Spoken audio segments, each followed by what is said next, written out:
What is that? Hi, welcome back to a short episode of Jailer's Guide to Self-Reliance. That's an armadillo shell. Yeah. It was a full one about an hour ago. I was wondering what the hell is that crunching sound under the deck. I thought he was just chewing on some bones or something, but I remember when he brought it over. And then he tried to take it in the house. That's when I really noticed it. And he he's been doing this for like 3 hours. It's the whole time I've been out here working. I brought some work home with me today, and I have mixed emotions about it. I'm pretty happy about it though, I guess. And he just has been getting after it. The first day I brought him home and let him outside, I was cooking out. We were smoking a brisket, and we were on the front deck.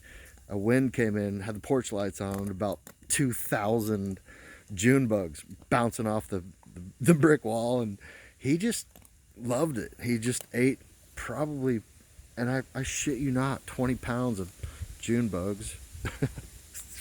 Like, and then we had about 120 pounds of crawfish, and some of them were dead.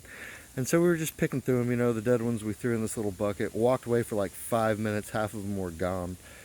And then we found out that he was taking them out and stashing them throughout the woods.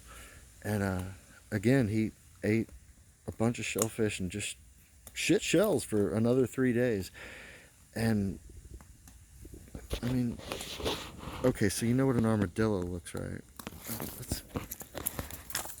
Okay, an armadillo doesn't look like a hollow loaf of bread. It's typically a round animal. This one was too, about an hour ago. What the hell? I know puppies eat some weird shit, but I've never seen anything like this. Oh my god.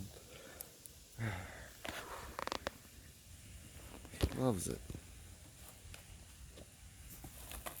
He'll take that to his kennel and go to sleep with it. Got hit with an acorn. It's okay, you got strong bones. Alright. Well, stay salty. And crusty, too, apparently. Love you, made it.